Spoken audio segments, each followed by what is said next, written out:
Hi everyone, it's Karen. Sorry we're not together, but we're going to talk a little bit about verbal communication and what that's like. This is a type of Linguistics 101, if you may. So verbal communication, okay, one of the things that we know about verbal communication is that we kind of take language for granted until we can't rely on it. So as soon as it becomes difficult for us to talk with someone, then we kind of recognize the importance of verbal communication. Also, during intercultural communication, some awareness of language is paramount. And for that reason, we're going to talk about some things about language that can help you in communicating with others. Okay? So we're going to talk about verbal codes, rules, and then some about culture and language, actually in the next PowerPoint presentation. Okay? So here we have a sentence, I didn't say you stole the wallet. And if I manipulate this sentence, there are lots of ways that I can get different meaning from it. So typically with my students, I have them work in groups to come up with how many different meanings they can get from this one sentence with the words in the same order. And if you want to pause the video and do that yourself, you can.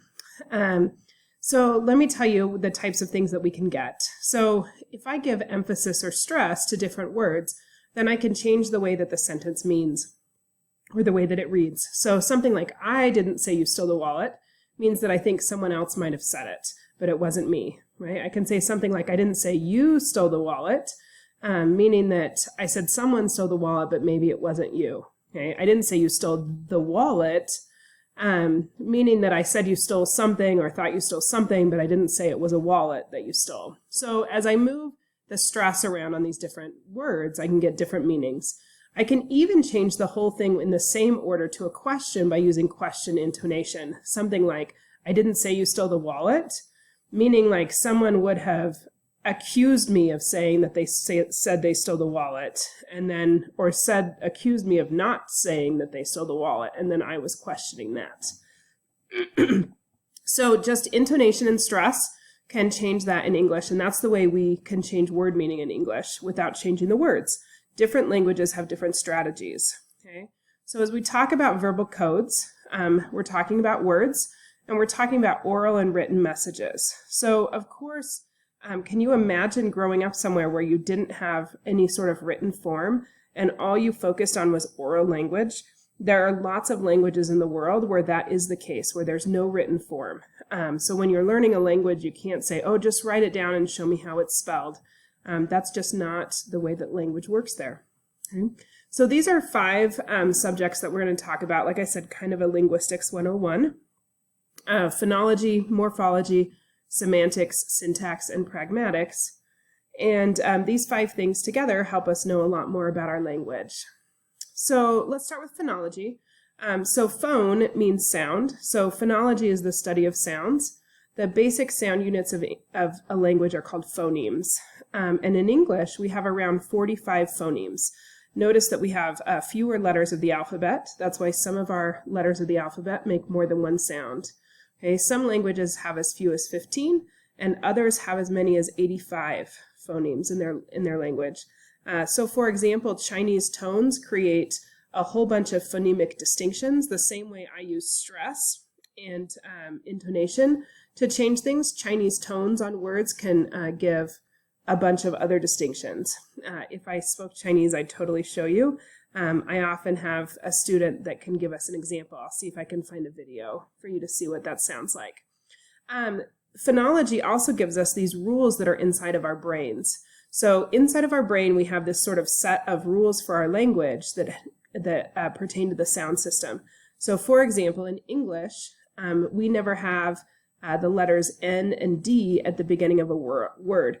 In fact, these examples that I give you here, I don't even know how to pronounce those. If I were to try to pronounce them, I would most likely add another sound in between the N and the D. Okay?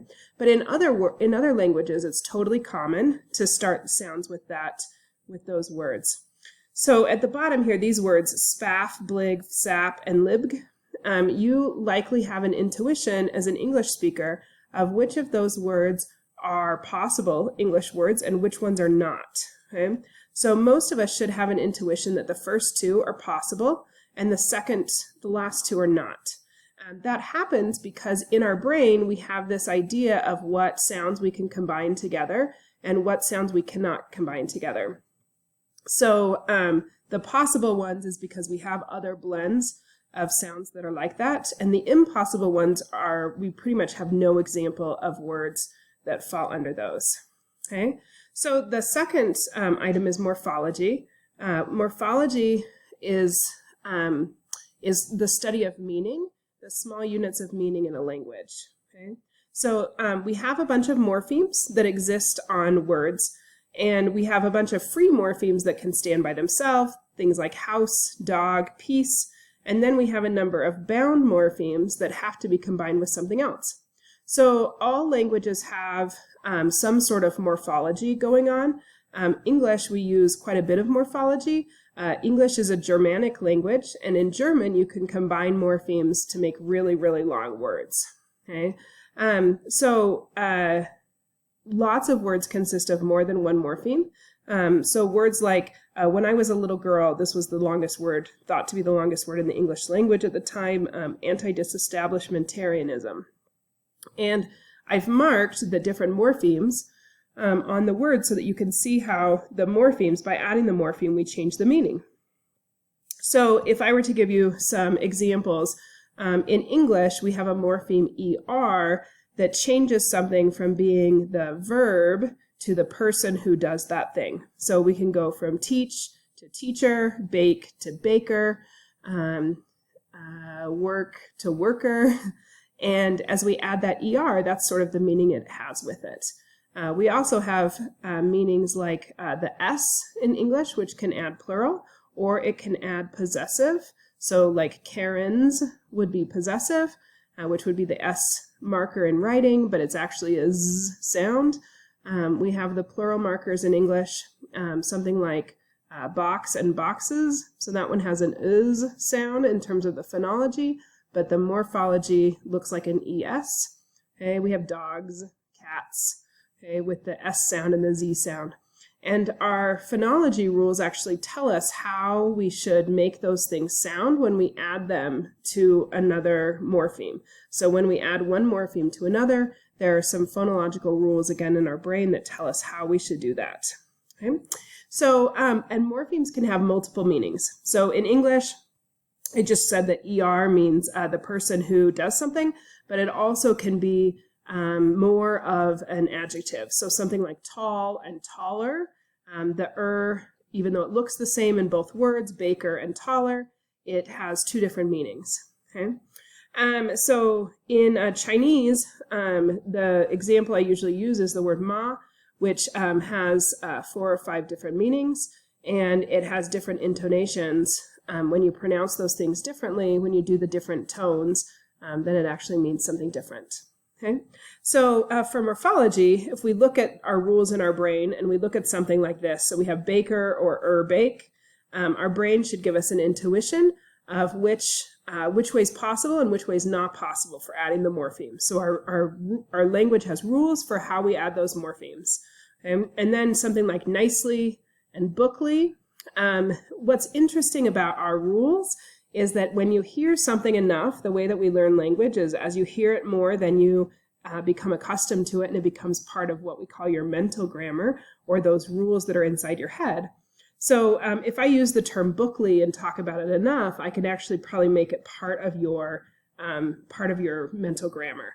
Okay, so I might say something like, well, I have this book group. I used to work for a publishing company, and when I had this book group and we were all kind of into books and we would meet at different people's houses, one of those people, she was pretty much the most bookly of the group. And she had just walls and walls and walls of books.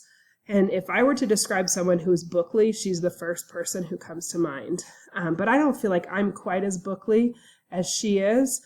But there are some others in the group that kind of wanted to be more bookly or wanted to seem more bookly. And so there might be different things that they did to impact the way that they were viewed in terms of their bookishness or their bookliness. Okay. So you can see how that works. As I sort of use things over and over again, it becomes part of your mental grammar or part of what you have in your brain. Okay. One thing I forgot to say about phonology, that I needed to say was your language sounds when you're born, and you're listening to the sounds of your languages. There's a time period where you can understand lots of different sounds all over the world. And then there's a time period where you sort of only pay attention to the ones that are your language. So as soon as you get to that time point, when you start to pay attention to the ones that are your language, your brain sorts out what's possible in your language and what's not possible in your language. And then as you move forward in time, around the age of 4 or 5, your phonology, your sound system starts to get set in your brain kind of like a template. The reason that this is important for me to tell you is that what happens when you try to learn a second language is that you're trying to put a new template inside your current template, and that's actually what gives people an accent. So people have an accent because they have trouble trying to match sounds that are not possible in their first language into their first language template. Okay, semantics is the study of the meaning of words. Okay, usually we think about that as like a dictionary. So you kind of have this mental dictionary in your brain. We call it the lexicon. And these can vary across languages and inside of the same language. Okay? So semantics is all about the meaning. But again, when someone uses a word, your brain sort of does this recall that tells you whether you know what that word is or not, or how that word should be used. Okay?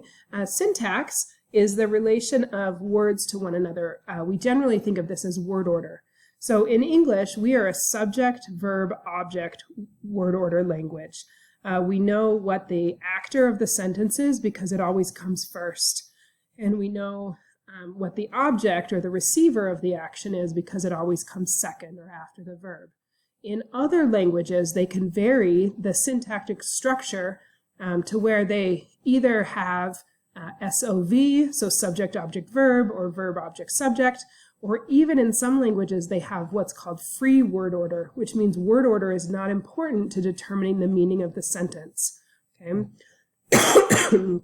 So when we talk about this in terms of grammar, we think about discrete parts of words or discrete parts of sentences as like grammar. We have prepositions, articles, tenses. Okay? So what's interesting about syntax is that when you understand the syntax of your language or another language, just doing words in the right order, even if they're not exactly the right words, is really, really helpful. Okay? Languages that have a rich morphology system, so more markings on the words, like endings on the words, the more likely it is that their word order is going to be free. So languages utilize different tools to get across their meanings. Okay, pragmatics is the fifth one. Pragmatics is kind of maybe the most interesting or related to intercultural communication. This is more about how language is used. So this involves some sort of knowledge of the language itself, but then also use in the correct way. So how you use it in conversation, sometimes it has to do with sequencing of sentences. What is really interesting for me are the speech acts. So someone might ask the question sitting at the table, is there any salt? The expected response is actually not a yes or no answer, which is a yes or no question. The expected response is that someone will pass you the salt. Okay? So if you actually answer it according to the syntax, is there any salt? Yes, there is. That's kind of a pragmatic problem. Okay? Something like knowing that it's really hot in here means something like I need a drink, or I need the air conditioner turned on or the window open, or maybe I'm going to take off my jacket. Those types of things that we've discussed already in class, are what's called pragmatics. And again, you have to have both the knowledge of the language and how to use it, but also how to use it in context. Okay? So here's an example of some different looks at culture and how language is used. So different cultures, same language, or arguably the same dialect, right? We can understand what they mean. And yet the language use is very different. So we know that you have to understand how the culture uses the language in order to use it correctly. And this also is arguably the most difficult part of learning a second language. Things like jokes or sarcasm all fall under this pragmatic interpretation.